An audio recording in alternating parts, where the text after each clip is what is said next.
What if a single bus ride could unravel a lifetime of being overlooked, or turn a quiet piano teacher into a force no one saw coming?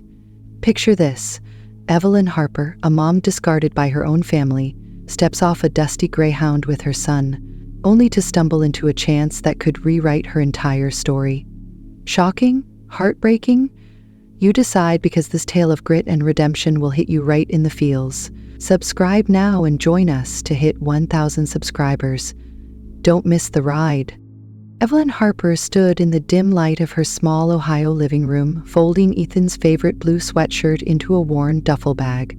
The clock on the wall ticked past 9, its steady rhythm a quiet companion to the chaos in her mind. At 42, she'd grown used to the weight of single motherhood, the endless juggling of bills and piano lessons, but tonight felt heavier. Tomorrow, she and her 11-year-old son would climb aboard a bus for a 30-hour trek to California. Her brother Tommy's wedding awaited them at some ritzy resort. A family celebration, sure, but the sting of it was already sinking in. She zipped the bag shut and glanced at Ethan sprawled across the couch, his dark curls spilling over a comic book. He looked up, catching her eye with that lopsided grin she adored. "Mom, are we going to see the ocean? Tommy says it's right there by the hotel." His voice carried that bright, unshakable hope only kids seem to hold on to. "Yeah, bud," she said, forcing a smile. "We'll see it. Maybe even dip our toes in." She didn't mention the bus, didn't want to dim that spark. Ethan deserved better than the truth she was wrestling with. Her parents, George and Linda Harper, had shelled out for business class tickets for her sister Charlotte's family, Charlotte, Daniel, and their two perfect kids, Sophie and Liam. Meanwhile, Evelyn and Ethan got the budget option, a Greyhound ticket and a pat on the back. "It's just more practical," her mom had said over the phone, her tone clipped and final. Practical. That word stuck in Evelyn's throat like a splinter. She sank onto the couch beside Ethan, running a hand through her own chestnut hair. It wasn't about the money, not really. It was the message beneath it. Charlotte, with her sleek bob and her investment banker husband, was the golden child, always had been. Evelyn could still hear her dad's voice from years back, praising Charlotte's MBA while Evelyn's music degree got a polite nod and a, "That's nice, honey." She'd spent her life proving she could keep up. Teaching piano to fidgety kids, scraping by on her own after Ethan's dad walked out. But somehow, it never measured up. "Mom?" Ethan's voice pulled her back. He'd set the comic down, his brown eyes searching her face. "You okay? You look kinda squished." She laughed, despite herself, a soft, tired sound. "Squished, huh? I'm fine, sweetheart, just thinking about the trip." She reached over and ruffled his hair, savoring the warmth of him. Ethan was her anchor, the one who made every late night and every pinched penny worth it. He didn't need to know how her stomach twisted every time she pictured Charlotte stepping off a plane, all polished and smug, while she stumbled off a bus with greasy hair and a crick in her neck. The next morning came too fast. Evelyn hauled their bags to the curb as the Greyhound grumbled into view, its exhaust curling into the crisp Ohio air. Ethan bounced on his toes, oblivious to the sideways glances from neighbors. "This is going to be an adventure, right?" he said, tugging her sleeve. She nodded, swallowing the lump in her throat. "Adventure." They climbed aboard, finding seats near the back. The air smelled of stale coffee and vinyl, and a baby wailed somewhere up front. Evelyn settled Ethan by the window, watching him press his nose to the glass as the bus lurched forward. She tried to focus on the road ahead, on Tommy's big day, but her mind kept drifting to her parents' house 2 weeks ago. She'd sat at their kitchen table, sipping lukewarm tea while Linda rattled off wedding plans. "Charlotte's so excited," her mom had said, beaming. "Daniel's even renting a convertible for them out there. Oh, and the kids. Sophie's got a new dress. You should see it." Evelyn had waited for her turn, for some flicker of interest in her and Ethan, but it never came. Just that offhand comment about the bus, like an afterthought. Now as the miles stretched out, she felt that familiar ache bloom in her chest. She wasn't jealous of Charlotte, Not exactly. It was more the way her family seemed to see her. The quiet one, the steady one, the one who didn't need the spotlight because she never demanded it. She'd built a life she was proud of. Ethan's laughter, the way her students' faces lit up when they mastered a chord, but it didn't glitter like Charlotte's, and somehow that made it invisible. Ethan nudged her, pointing out the window. "Look, Mom, cows!" His excitement was contagious, and she leaned over to see the herd dotting a field. "They're just standing there, like they don't even care we're going to California." "Maybe they're jealous," she teased, and he giggled. For a moment the weight lifted. She pulled a granola bar from her bag and handed it to him, watching him tear into it with the focus of a kid who'd never known real hunger. That was her victory, small as it might seem to anyone else. The hours blurred together, gas station stops, crackling radio static, the hum of tires on asphalt. Ethan dozed off against her shoulder, his breathing soft and even. Evelyn stared out at the darkening sky, her thoughts circling back to the wedding. She pictured Charlotte sweeping in all confidence and Chanel, while she trailed behind in her sensible flats. She hated that it mattered, hated that she cared, but she did. Then a voice broke through her haze. "Long trip, huh?" It came from the seat across the aisle, low and friendly. Evelyn turned to see a woman, maybe 50, with gray-streaked hair and a warm smile. She wore a faded denim jacket and a paperback sat open in her lap. "Yeah," Evelyn replied, managing a small nod. "Really long." The woman chuckled. "I'm Clara Bennett. You headed somewhere fun or just surviving?" "California," Evelyn said, "my brother's wedding." "I'm Evelyn and this is Ethan." She gestured to her sleeping son, his head still nestled against her. "Wedding's a good reason," Clara said, her eyes crinkling. "Though I'm guessing the bus wasn't your first choice." Evelyn hesitated, then let out a dry laugh. "Not exactly. Family logistics, you know." Clara nodded, like she understood more than Evelyn had said. "Family's tricky, but you've got a good co-pilot there. He's a keeper." Evelyn agreed, her voice softening. She glanced at Ethan, his lashes dark against his cheeks, and felt a surge of gratitude. Whatever this trip threw at her, she had him. And maybe, just maybe, that was enough to face what came next. The bus rumbled through the night, its engine a low growl beneath the chatter of restless passengers. Evelyn shifted in her seat, the vinyl creaking under her as she tried to stretch her aching legs. Ethan slept on, his head a warm weight against her arm, his comic book slipping to the floor. She reached down to pick it up, careful not to wake him, and caught Clara's eye across the aisle. The older woman offered a knowing smile, her paperback now closed, a finger marking her place. "Kids can sleep through anything," Clara said quietly, her voice cutting through the hum of the road. "You're lucky he's out. This stretch gets rough."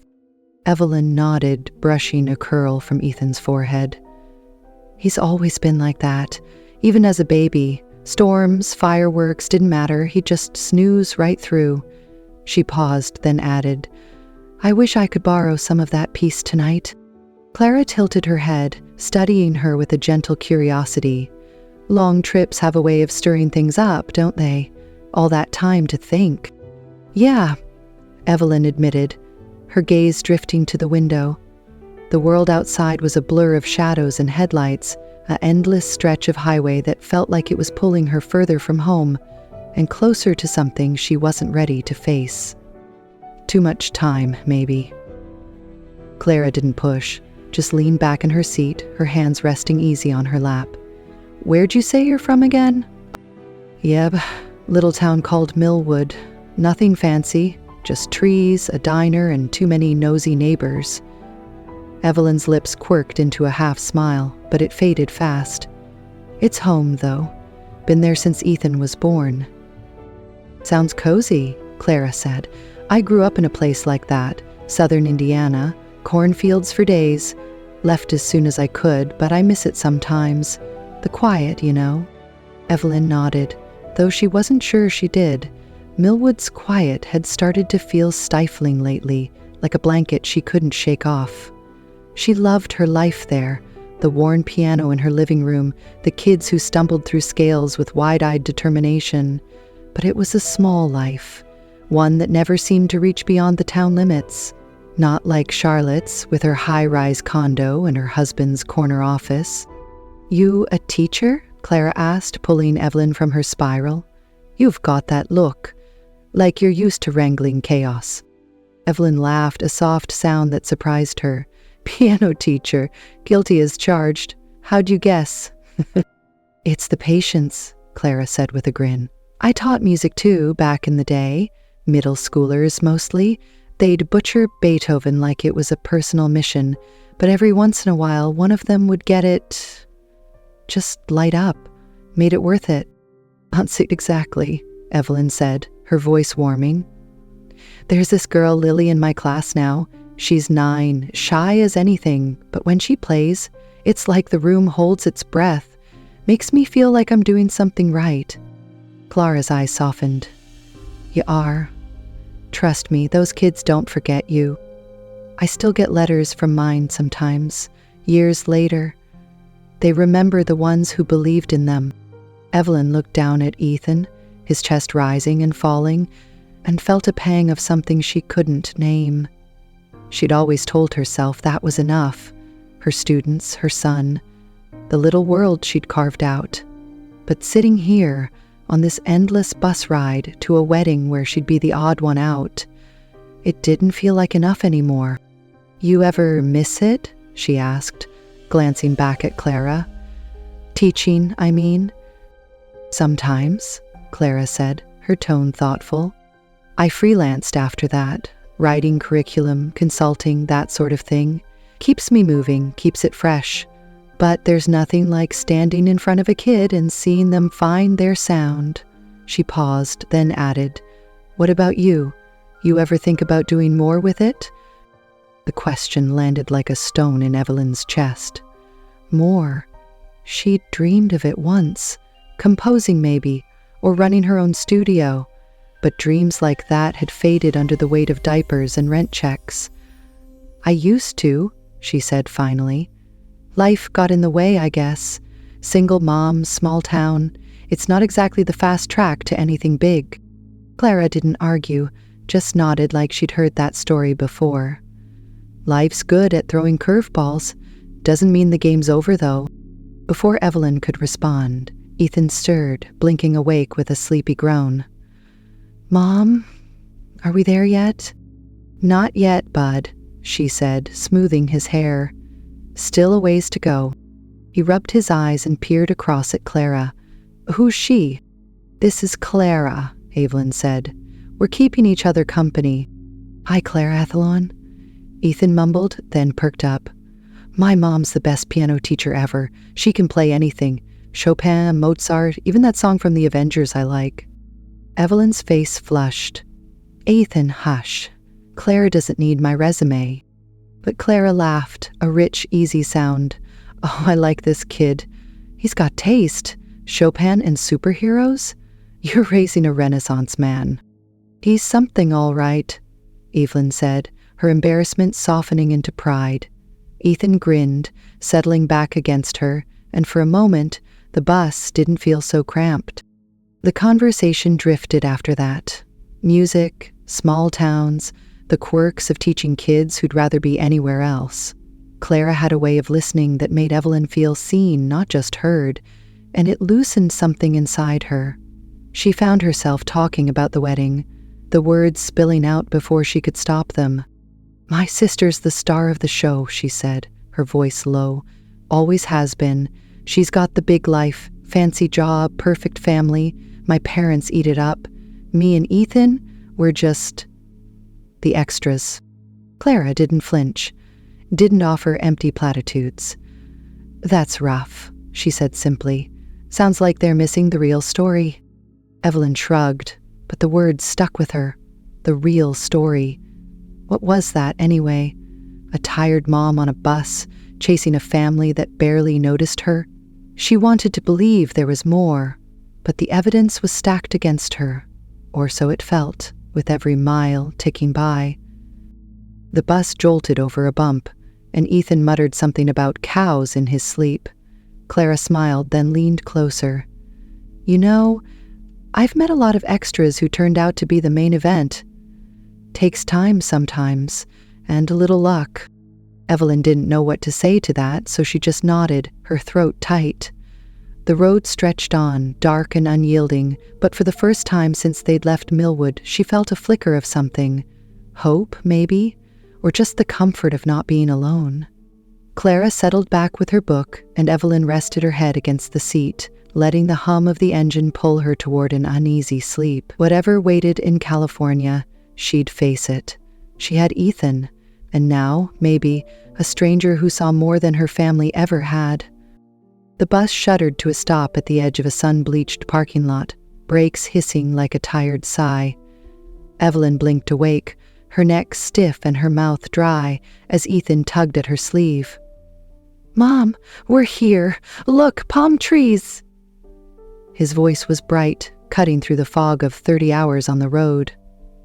She followed his gaze out the window, where the California sun glinted off sleek cars, and the distant shimmer of the ocean peeked through the resort's manicured ground. It was beautiful, sure, but all she could feel was the ache in her bones and the dread pooling in her stomach.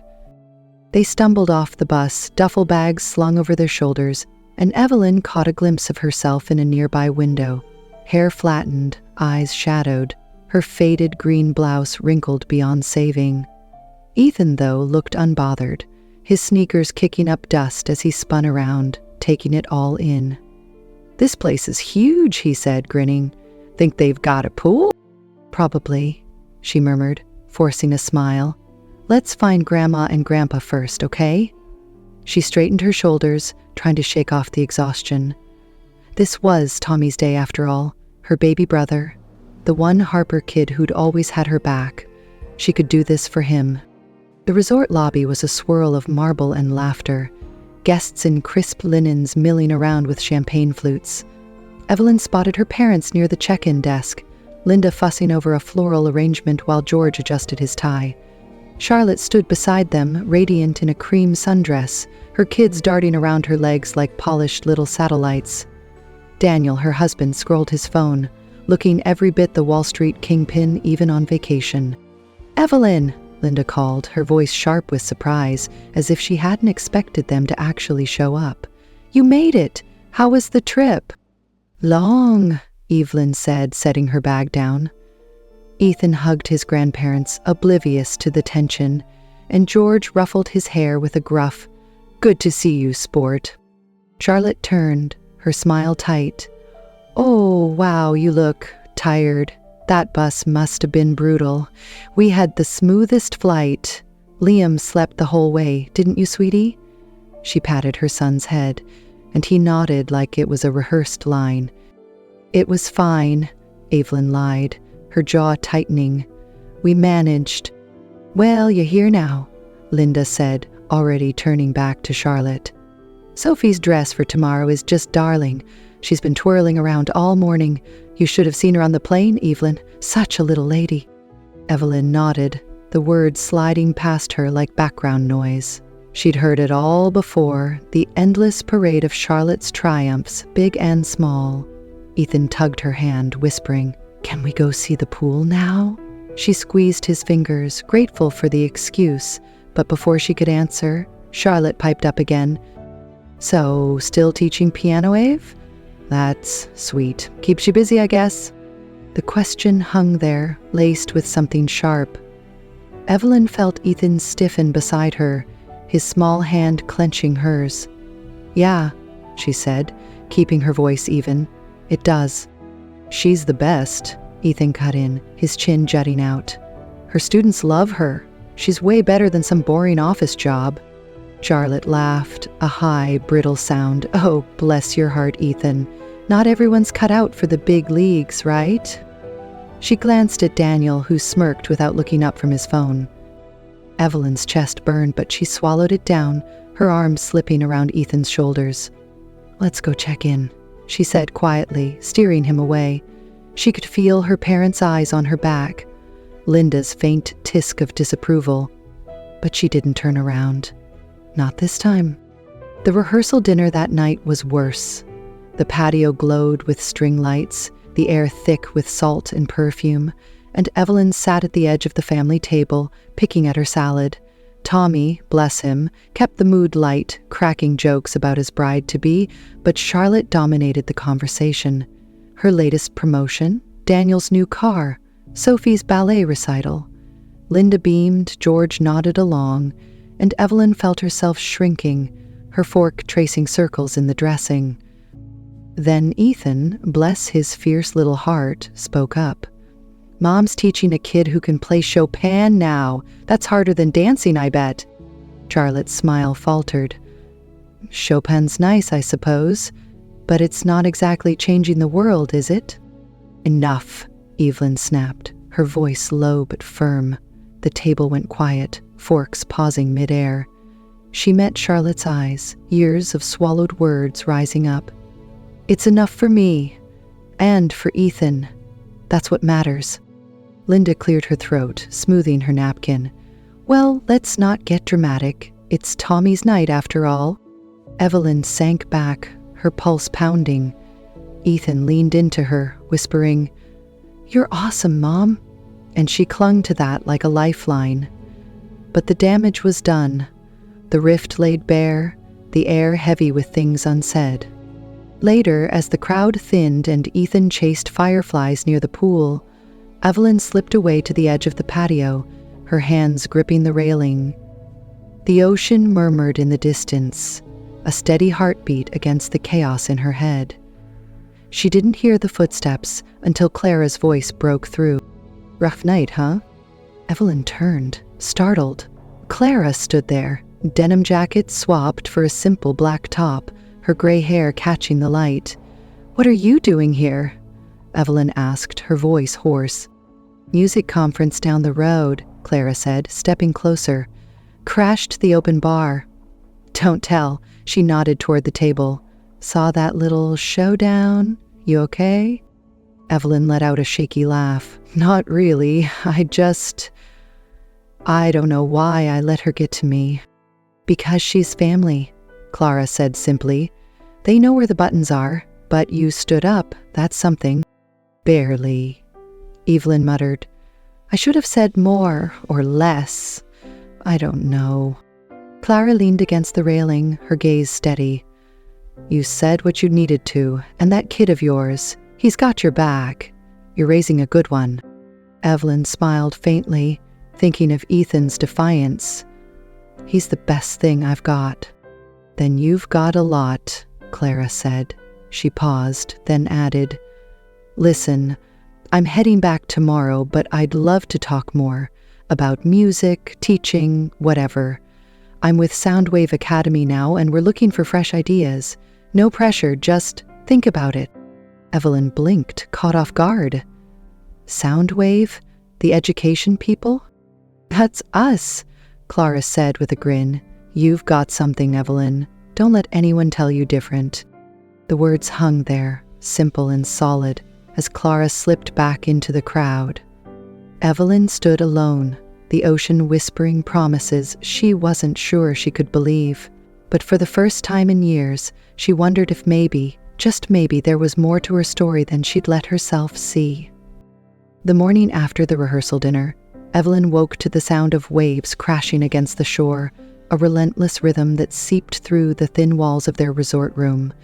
Ethan was already up, perched on the edge of the bed, lacing his sneakers with the focus of a kid plotting an escape. "Can we go to the beach before the wedding?" he asked, his eyes bright with the promise of sand and salt water. Evelyn rubbed sleep from her eyes, her head still thick with last night's tension and Clara's words. "Yeah, bud," she said, pushing herself upright. "Let's sneak out before the chaos starts." She needed the air, the space, anything to clear the fog that had settled over her since Charlotte's jab and her own shaky stand. They slipped out before the rest of the family stirred, the resort quiet except for the rustle of palm fronds and the distant clatter of breakfast trays. The beach stretched out before them, golden and vast, and Ethan bolted toward the water, his laughter trailing behind him. Evelyn followed at a slower pace, her sandals sinking into the sand, her mind replaying Clara's offer like a song she couldn't shake. Soundwave Academy. Fresh ideas. It sounded big. Too big, maybe, for someone like her, with her small-town lessons and her patched-together life. She sank onto a driftwood log, watching Ethan chase the tide. He'd been her compass for so long, guiding her through the wreckage of a marriage that never worked, the years of stretching paychecks to cover rent and groceries. Piano had been her constant, too, the one place she felt steady, even when the world tilted. But more? That was a door she'd closed a long time ago. Or so she'd thought. Her phone buzzed in her pocket, jolting her back. A text from Clara. "Still in town till noon. Coffee at the Pier Cafe if you're up for it. No rush." Evelyn stared at the screen, her thumb hovering over the reply. She could ignore it, let it fade into the noise of the wedding, go back to Millwood and her quiet routine. But something tugged at her, a flicker of what, if that wouldn't let go. "Okay," she muttered to herself, typing a quick, "See you there," before she could second-guess it. She called Ethan over, brushing sand from his knees. "We've got a stop to make first. You cool with that?" "Is it with Clara?" he asked, squinting up at her. "She's nice. She likes you." Evelyn smiled, surprised by how much that mattered. "Yeah, it's with Clara. Come on, let's clean up." The Pier Cafe was a weathered shack with mismatched chairs and a view of the ocean that made up for the chipped mugs. Clara sat at a corner table, her gray hair pulled back, a notebook open in front of her. She waved as they approached, her smile easy and warm. "Glad you made it," she said, pushing a chair out for Ethan. "Got you a hot chocolate, kiddo. Figured you earned it after that bus ride." Ethan grinned, diving into the drink, and Evelyn slid into the seat across from Clara, her hands wrapping around a coffee cup. "Thanks for this," she said.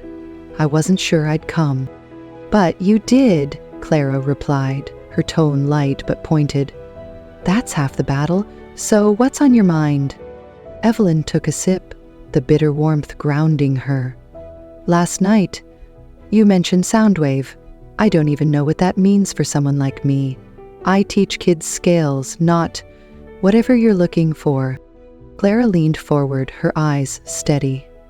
"We're building a new program. Music as a bridge, not just notes on a page. Something that teaches kids how to feel, how to connect. I saw you with Ethan, heard how you talk about your students. You've got that spark, Evelyn. I'm not asking for a resume. I'm asking for you." The words hit hard, stirring something Evelyn hadn't let herself feel in years. "I don't know if I can," she admitted, her voice low. "I've got Ethan, my job back home, starting over. It's a lot." "It is," Clara agreed. No sugarcoating it. "But you wouldn't be starting over. You'd be building on what you've already got. Think about it. Pitch me something, anything. If it's not a fit, no harm done." Ethan looked up from his mug, chocolate smeared on his lip. "You should do it, Mom. You're awesome at making music fun. Remember how you taught Lily that trick with the chords? She cried when she got it right." Evelyn's throat tightened, her son's faith a quiet force. "You think I can pull this off?" "I know you can," he said, so certain it almost broke her. Clara slid a napkin across the table, scribbling an email. "Send me an idea by next week. Doesn't have to be perfect, just real. We'll go from there." Back at the resort, the wedding unfolded in a blur of vows and champagne, Tommy beaming as he kissed his bride. Evelyn clapped and smiled, but her mind was elsewhere, spinning with possibilities. That night, after Ethan crashed in their room, she sat up with a notebook, sketching out a program, piano lessons woven with stories, emotions tied to every key. It was rough, unpolished, but it felt like hers. Days later, back in Millwood, she hit send on the email, her heart pounding as the screen blinked, message sent. Then the waiting began. Days of doubt, of checking her inbox between lessons. She didn't tell anyone, not even Ethan, afraid to jinx it. Then Charlotte called. She'd heard through their mom about Evelyn meeting some music lady at the wedding, and her voice dripped with skepticism. "You're not seriously chasing that, are you? I mean, it's cute, Ev, but you're not cut out for big stuff. I could put in a word with Daniel's firm if you need real work." Evelyn gripped the phone, her sister's words a familiar knife. "I don't need your help," she said, her voice steady. "I've got this." She hung up, trembling but sure, and when Ethan asked who it was, she just hugged him tight. The reply from Clara came on a rainy Tuesday, the subject line simple, "Let's talk." Evelyn opened it with shaking hands, Ethan peering over her shoulder. Soundwave loved her pitch, rough edges and all, and wanted her to present it in person. Not a job yet, but a chance. A real one. "See?" Ethan said, grinning. "Told you." She laughed, pulling him close, the rain tapping the windows like applause. It wasn't a win. Not yet, but it was a step, a crack in the wall she'd built around herself. Charlotte could keep her corner office. Evelyn was reaching for something bigger, something hers, and for the first time in years, she believed she might just get there.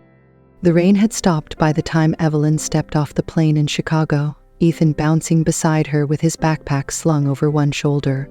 It was a year after Tommy's wedding, and the world felt different now, sharper, brighter. Like someone had turned up the volume on a song she'd forgotten she loved. They weren't on a bus this time. No stale air or cramped seats. Instead, they'd flown business class, a perk of her new role at Soundwave Academy, and Ethan had spent the whole flight marveling at the plush seats and free snacks. "Mom, this is so cool," he said, tugging her sleeve as they navigated the bustling terminal. "Way better than the bus." Evelyn laughed, her heart lighter than it had been in years. "Yeah, bud, way better." It hadn't been an easy road to get here. After Clara's email, she'd flown out to Soundwave's headquarters, her first trip alone since Ethan was born, nerves jangling as she pitched her program to a room full of strangers. She'd stumbled over her words at first, her hands sweaty around the edges of her notes. But then she thought of Ethan, of Lily's teary smile when she nailed that chord, and the ideas poured out. A piano curriculum built on feeling keys as a language for joy, anger, hope. By the end, the room was quiet, then alive with nods and questions, and Clara's grin had said it all. They'd offered her the job a week later, Director of Creative Programs. Not just a teacher anymore, but a builder, a voice in something bigger. She'd cried when she told Ethan, and he'd hugged her so tight she could barely breathe, whispering, "I knew you'd do it." Millwood was behind them now, traded for a cozy apartment in a Chicago suburb. Close enough to Soundwave's offices, far enough to feel like home. The move had been chaos, boxes, goodbyes, a tearful last lesson with Lily, but it was worth it. Her first class started today, a group of kids waiting to learn not just notes, but stories. She could still hardly believe it. As they climbed into a cab, her phone buzzed, a text from her mom. "Heard you're flying fancy now. Call when you land." Evelyn smiled faintly, pocketing the phone. Things with her family had shifted, slowly, unevenly, since she'd taken the job. It started with Charlotte, her perfect life cracking when Daniel's firm hit a rough patch, layoffs looming. She'd called Evelyn one night, her voice thin, asking about Soundwave like it was a lifeline she hadn't seen coming. Evelyn hadn't gloated, just listened, and when Charlotte hung up, there was a quiet respect in the silence. Her parents noticed too. Linda had stopped gushing about Charlotte's every move, started asking about Evelyn's work, tentative at first, then with real interest. George even sent a card when she got the promotion, his shaky handwriting spelling out, "Proud of you, kid." It wasn't an apology, not outright, but it was something, enough to soften the edges of the hurt she'd carried so long. The cab pulled up to Soundwave's sleek building, glass and steel glinting in the late morning sun. Ethan hopped out, eyeing the place like it was a castle. "This is where you work? It's huge." "Yep," she said, stepping onto the curb. "Ready to see it." Inside, the lobby hummed with energy. Staff bustling, a faint strain of violin drifting from somewhere down the hall. Clara met them at the reception desk, her gray hair tied back, her smile as warm as that first day on the bus. "There's my star," she said, pulling Evelyn into a quick hug. "First day jitters?" "A little," Evelyn admitted, smoothing her blazer. "Mostly excited." "Good," Clara said, then crouched to Ethan's level. "You keeping her in line, big guy?" "Always," he replied, grinning. "She's gonna be awesome." The classroom was small but bright, walls lined with posters of composers and instruments. 10 kids sat at a row of keyboards, their faces a mix of curiosity and nerves. New students, new city, new start. Evelyn took a deep breath, her notes tucked under her arm, and stepped to the front. "Hi, everyone," she said, her voice steady despite the flutter in her chest. "I'm Evelyn Harper, and we're going to make some music together, not just play it, feel it. Ready?" They nodded, hesitant at first, and she sat at the main piano, her fingers brushing the keys. She started with a simple melody, soft, lilting, the kind that felt like a memory, and told them a story about a girl who found courage in the notes. The room shifted, eyes widening, hands inching toward their own keyboards. By the end of the hour, they were playing halting, messy, but alive. One boy, a wiry kid with glasses, lingered after, his fingers still tracing the keys. "That was cool," he mumbled. "Can we do it again?" "Every week," she promised, and he smiled. A small, real thing that echoed Lily's triumph back in Millwood. Later, as she and Ethan walked home, the city buzzing around them, he slipped his hand into hers. "You were amazing, Mom, like superhero amazing." She squeezed his fingers, her chest tight with something too big for words. "Couldn't have done it without you, bud." He shrugged, casual as ever. "Sure you could have, but I'm glad I helped. Oh, and Mom, you're the best. Not just at piano, everything. Nobody else gets to say different." Evelyn stopped, pulling him into a hug right there on the sidewalk, cars honking past. "You're the best," she whispered, her voice thick. "Always." That night, she stood at her new kitchen window, the skyline twinkling beyond the glass. Her phone rang. Linda this time, her tone softer than usual. "Ethan says you're some big shot now. That true?" "Not big," Evelyn said, smiling. "Just me." "Sounds plenty big to me," Linda replied, and there was a pause, a bridge mending in the quiet. "We're coming up next month. Want to see it for ourselves." "Love that," Evelyn said, meaning it. She hung up, turning back to the room where Ethan sprawled on the couch, already deep in his comics. The piano sat in the corner, a sleek upright she'd picked out herself, its keys waiting for tomorrow's lessons. She crossed to it, running a hand along the wood, and sat down. The first note rang out, clear, strong, hers, and as it filled the space, she felt the pieces of her life settle into place. Not perfect, not loud like Charlotte's, but true. Harmony, at last.